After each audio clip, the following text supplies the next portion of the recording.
superhuman. Jat समाज तुम्हें क्या मानता है? जाट समाज तुम्हारी हैसियत क्या समाज के अंदर? ठेकेदारों को चुनाव करेंगे समाज के अंदर। लड़ाई हमने लड़ी समाज में, मर गए तुम लोग। सुबह कुछ शाम को कुछ अवैध धंधे करते हो और पूरे समाज को बिगाड़ के रख दिया देश प्रदेश के अंदर। उन्हें ठेकेदारी करके आगे हमारी अग्नि परीक्षा मतलब भी बुढ़ापे के अंदर बेइज्जती कराओगे और कुछ छुड़ाने भी नहीं आएगा। मैं फिर बता दूं, अपने ऐसे लोगों से सावधान रहना। कल को कोई ये भी कह सकता है कि हनुमान जी तो एमपी नहीं है। क्या मान लोगे आप लोग? एमपी कौन है अभी जिले का? अब आचार संहिता लगी। क्या मैंने जो संघर्ष किया 25 साल के अंदर वो संघर्ष नहीं है? और संघर्ष क्या करे कोई? बोले हथौड़ा ठोक ठोक करे, संघर्ष क्या करता है? संघर्ष वही होता है जो सत्ता को छोड़ता है। और ये जो बकवास करने के लिए आए हैं ये दलाल है। ये दारिया एनकाउंटर के अंदर पैसा खा गए तो दारा सिंह की पत्नी का अपने दामाद को डीजी बनाने के लिए मेरे पैर पकड़ लिए थे। ये वो लोग हैं जो यहाँ बैठ के चोर को तो कहेंगे कि घुस और कुत्ते को कहेंगे पुस। ये वो लोग हैं। इन लोगों को ये तो गनीमत ये है कि मैं सरकार के अंदर नहीं हूं। अगर सरकार के अंदर होता तो ऐसे लोगों की दुकानदारी कभी नहीं चलती। एक ही बार में झटके के अंदर किया, सारी बातें भूल जाते। भाई ये तो शर्मनाक बात ये है कि किस तरह सारे बड़े लोग तथाकथित ठेकेदार एक जगह आ गए। इनको तकलीफ इस बात की है कि नया आदमी लड़ाई क्यों लड़ रहा है, इसने पार्टी क्यों बनाई, ये इनके अवैध धंधों के अंदर शामिल क्यों नहीं है, ये इनकी तरह क्यों नहीं है। अब समाज, अरे तुम बच्चे समाज में नहीं दे रहे हो, तुम्हें शर्म आनी चाहिए। कितने निकम्मे नकारा हो तुम लोग। जमान जब तुम बीजेपी ज्वाइन कर ली तुम लोगों ने पैर पकड़ लिए जाके भारतीय जनता पार्टी के नेताओं के तलवे चाट रहे हो उनके। पहले गहलोत के तलवे चाटते थे, अब तुम पहले वसुंधरा के चाटते थे, अब तुमने कह दिया गहलोत गंदा है, अब भजन लाल के चाट रहे हो, कभी किसी और के चाट रहे हो, कभी धनखड़ के चाट रहे हो। तो धनखड़ नेता है क्या जाट समाज का जो धनखड़ वोट दिला देगा? सरपंच नहीं बन सकता जगदीप धनखड़। जानता हूँ मैं कितना वोट है धनखड़ के पास। ये झुंझुनू का है बता देंगे। जगदीप धनखड़ पंचायत का चुनाव लड़के बन सकता है? यहाँ कोई कुछ भी नहीं चलने वाला। यहाँ सब लोगों ने संघर्ष देखा है, मुझे लड़ते हुए देखा है, मुझे सत्ता को ठोकर मारते हुए देखा है। उस वसुंधरा राजे के सामने जब सारे लोग जमीन पर पड़ गए थे, वसुंधरा के पैरों में पड़े हुए थे, उस वक्त हनुमान बेनीवाल इस कौम की लड़ाई लड़ रहा था। इस कौम को आगे बढ़ाने का काम किया, दिल्ली तक आपका सम्मान बढ़ाया। भाइयों भूलो मत कि किसान आंदोलन में सत्ता मैंने छोड़ी थी। मैं चाहता तो दलालों की तरह इधर उधर करके सत्ता का सुख भोग सकता था। अभी मैं इंडिया अलायंस का हिस्सा बनाऊं, मैं चाहता तो मोदी के साथ आ जाता, दे देते सीट मुझे। कौन चाह रहा था? ये दलाल है, ये आ जाए गांव में बात करे तो इनको ये जवाब जरूर पूछना, तुम हो क्या और कहां तुमने चुनाव कराए, कौन सी तुम्हारी महासभा है और कौन सा तुमने आरक्षण दिलाया? हम नहीं थे क्या आरक्षण दिलाने में? तुम नहीं दिलाया क्या? करो नहीं थे उस जब गाड़ियां भर भर के ले जा रहे थे। मैं 99 के अंदर एमपी दिल्ली मेरा दिया हुआ, दिल्ली जाके सारे लोगों ने ये कहा साहब हम तो जबरदस्ती लड़ेंगे, हनुमान को टिकट मत दो। कोई दिक्कत नहीं, कट गया। फिर भी मैं साथ रहा। मैं तो ऐसा व्यक्ति हूँ कि हर परिस्थिति को मैंने झेला है। इनकी तरह नहीं हूँ कि खुद के बेटे का जमाई का काम आए, बेटी का काम आए, जब तो पैर पकड़ लो। और काम निकला और हम जाट महासभा का अध्यक्ष। किसने बनाया तुम अध्यक्ष? मैं आज ही तुम्हें सस्पेंड करता हूँ अध्यक्ष के पद से, निलंबित और कर दिया। और क्या उनकी कौन सी महासभा बनी है? हमारे अध्यक्ष को ये भाई इसको बनाइए अध्यक्ष। तो किसने बनाई? कहाँ चुनाव कराए? कोई ऐसा है क्या? और आज से ऐसे लोगों का विरोध करो सोशल मीडिया पे। ये समाज के दुश्मन है, ये गद्दार है, ये दारा सिंह की पत्नी के पैसे खा गए।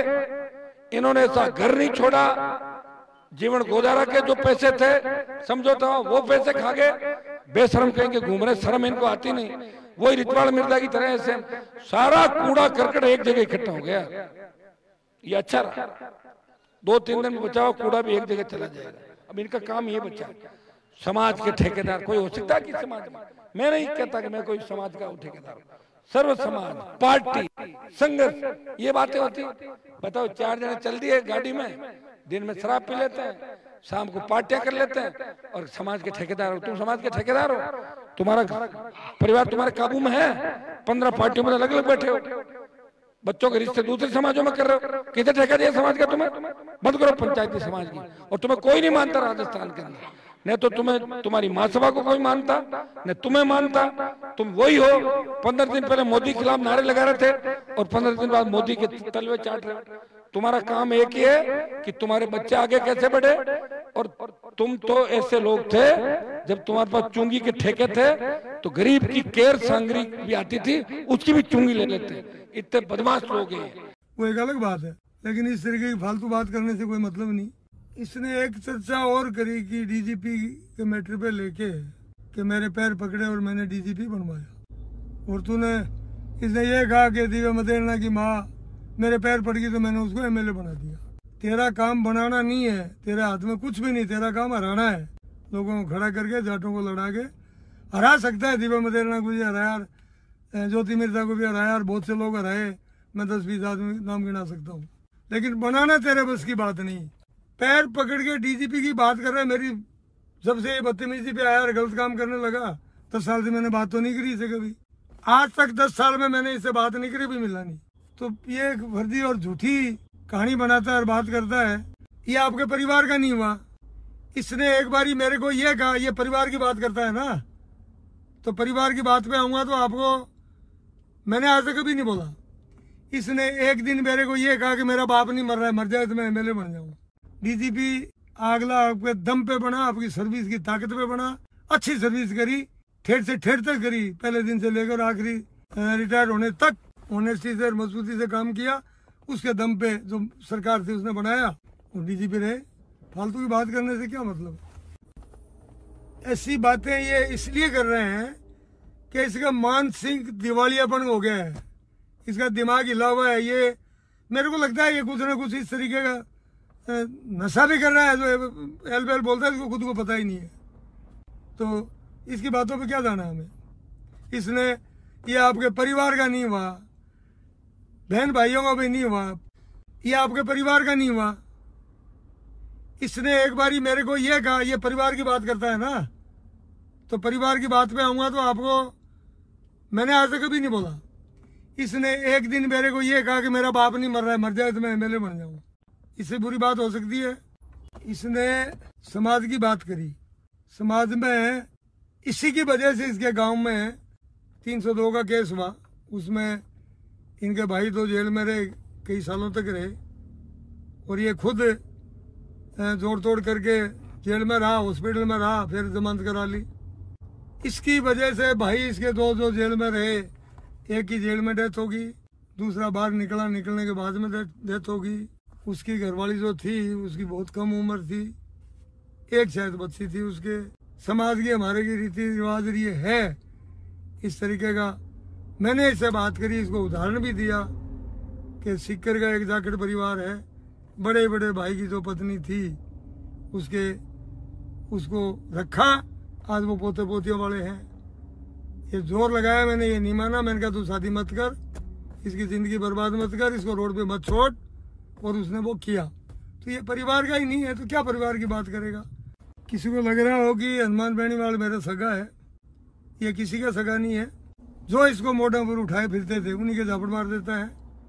ये इसका दिमाग हिल गया, ये बौखलाया हुआ है, और अब तो बुरी तरह बौखलाया हुआ है कि मेरी बात को लेकर के जिस तरीके की इसने बकवास करी तो दिवालियापन से कम कुछ नहीं। मैंने जो बात करी या मैं गया या कहा तो उसमें बुराई क्या है। मेरा वीडियो है वो भी तुम देख लो ना, क्या क्या वीडियो मेरा, क्या कहा मैंने। ये किसी का सगा नहीं है और ये खात्मे की ओर है, खात्मा हो रहा है इसका। और अब ज्योति मिर्जा जी अच्छा परिवार से और अच्छे घर से है, अच्छा परिवार आगे मिला हुआ है, और ये जीतेगी तो नागौर जिले के लिए बहुत कुछ करेगी। जिला बहुत प्रॉब्लम है, बहुत खराब पोजीशन में है।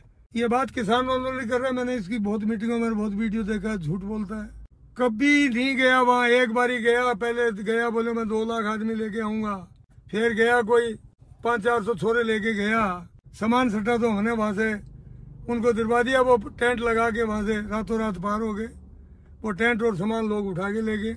एक दिन की बात बता दे कि फलानी रात में शाम से लेकर रात तक उस टेंट में रहा, कोई लेना देना नहीं। आंदोलन करने वाले ही करते हैं। ये कहता है मैं 70 दिन रहा, ये एक रात तो गिना दे। 13 महीने तक हम रहे, ये कहने की बात क्या है इसमें। हमको जनता में भाषण देते फिर रहे हैं कि हम 13 महीने आंदोलन किया। ये फर्जीवाड़ा करते हैं, झूठ बोलते हैं। इनमें ये कोई लोगों को गुमराह करने की भ्रमित करते हैं। तो कोई तो बता दे कि ये यहाँ रहा, ये इस टेंट में सो रहा, तो कोई लेना देना नहीं इसका। एक दिन शाम के टाइम हमारी मीटिंग चल रही थी और मैं ही बोल रहा था उस टाइम।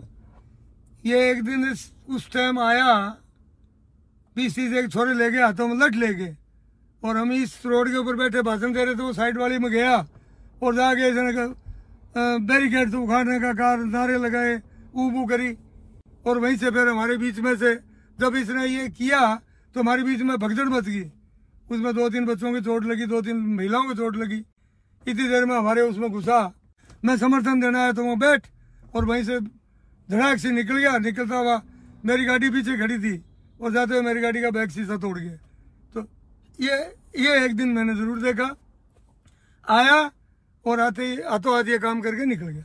हमने जाट महासभा की तरफ से जाट महाकुंभ जयपुर में किया, और इस जाट महाकुंभ को फेल करने के लिए अशोक जी गहलोत और गोविंद जी डोटासरा दोनों ने हनुमान बेनीवाल को सुपारी दी कि इसको फेल करो, और इन्होंने खूब जोर लगाया, खूब ताकत लगाई। मैं डोटासरा जी के पास 3 बार ही गया, उल्टी सीधी बातें करे। मैंने कहा समझ में नहीं आ रही कि कहानी क्या है। बाद में समझ में आई कि मामला ये था, जब आदमी लाखों में आए, जब सारा रोडें बंद हो गई, रड़म पड़म हो गया, तो गोविंद जी डोटासरा भी सट के सी आ लिए, दौड़ते हुए आ लिए। मेरे को पहले भी कहा तुम्हारे पास भीड़ कहाँ से आएगी, 5000 आदमी आएंगे, भीड़ आएगी तो हम तो गुडाली आएंगे। तो गुडालियाँ के पेट पलानियाँ हो गए, उनको आना पड़ा, और वो आया। और साथ में 2-3 मंत्री भी आए, कटारिया जी थे, रामलाल जी थे, लेकिन उसको किसी को नहीं बोलने दिया। आया 2 टप्पे बोले और आता तो उनको लेके चला गया। तो तब मालूम पड़ा कि ये अशोक जी गहलोत और गोविंद जी डोटासरा हनुमान बेनीवाल की सुपारी ने काम नहीं किया, और लाखों 3-4 लाख लोग आए और हमारी बात सुनी। समाज एक मंच पर आया और समाज की इज्जत बनी हुई है और बनी रहेगी, आगे भी आएगी, चलती रहेगी। हम ये काम करते हैं और ये लोग वो काम करते हैं, वो करते जाएं और हम ये करते जाएंगे, कोई दिक्कत नहीं। मैं परसों नागौर गया, ज्योति जी ने हमारा सपोर्ट किया पीछे, बहुत 5 साल तक कोशिश करती रही तो उसके फेवर करने के लिए, और बहुत बदमाशी, बहुत खराबी, 5 साल तक समाज को बर्बाद करने वाला के खिलाफ मैं सीधी बात और जानबूझ के ये बात कह रहा हूँ और बोल रहा हूँ। कारण कैसे समाज को पीछे धकेला, समाज का बहुत नुकसान किया। हमारे कोई जमाने में 35-40 MLA थे, अब की बार 30 पर आके टिके। तो वहाँ गया, वहाँ के लोगों की सारी जानकारी करी और करी, पत्रकार बंधु सब मिले, प्रेस वार्ता भी मैंने करी। 1 साइडेड ज्योति जी जीत रही है, ये बौखलाया हुआ और बदतमीजी से लोगों से बातें करता हुआ। और मेरी बात जो थी, आप देख सकते हो कि मैंने क्या, तो मेघ वालों की मीटिंग जो बुलाई उन्होंने मेरे को बुलाया, उसमें बोला क्या, मैंने प्रेस वार्ता में बोला जिस तरीके की बोल रहा है, इसका संतुलन खो चुका है या तो, और या ये कोई बहुत अव्वल दर्जे का नशा करता है जिसमें इसको मालूम नहीं पड़ता है कि भी मैं क्या बोल रहा हूँ और किसके खिलाफ बोल रहा हूँ, ऐसा लग रहा है। तो भाइयों और मित्रों और दोस्तों, मैं नागौर के साथियों को कहना चाहता हूँ कि नागौर जिले को बचाओ और ऐसे आदमी को हटाओ, ताकि आने वाले समय में समाज बर्बादी की ओर नहीं जाए। कोई भी राजस्थान के अंदर इस तरीके का इसके कोई समाज का नुकसान करने के लिए एक भी आदमी 25 साल में मेरे सामने नहीं आया जो कि जानबूझ के समाज का नुकसान करे और खुद के फायदे के लिए, पैसे खाने के लिए, ब्लैकमेल करने के लिए इस तरीके का काम करे, तो ये बहुत खराब बात है। बात इसने बिजनेस पर करी, हम तो बिजनेस कर रहे हैं और गांव से उठे हुए लोग यहाँ तक आए हैं, हमारा परिवार बिजनेस किया। इसके दिल्ली में फ्लैट खरीद रखा है करोड़ों रुपए के, इसको कोई पूछने वाला हो तेरे पास कहाँ से आए भाई। हमारे जाटों के छोरे जो आज कह रहे हैं वो इसके साथ, वो इसके साथ, वो इसके साथ, ये ब्लैकमेल करता है, इनको डराता है इनको कि आदमी खड़ा करके तुम्हारे को हरा दूंगा। ये ब्लैकमेलर है, बहुत बड़ा पैसे खाता है, कैंडिडेट नहीं खड़ा करने का खाता है, पैसे खड़ा करने का जैसे अशोक जी गहलोत से खा लेता है, नहीं करने का उस कैंडिडेट से खा लेता है। इस तरीके का काम है, तो इससे आदमी से छुटकारा पा लो मित्रों, दोस्तों, मौका है, ये गलती मत करना, नहीं तो लारे भुगत रहे हो, आगे भी भुगतते जाओगे।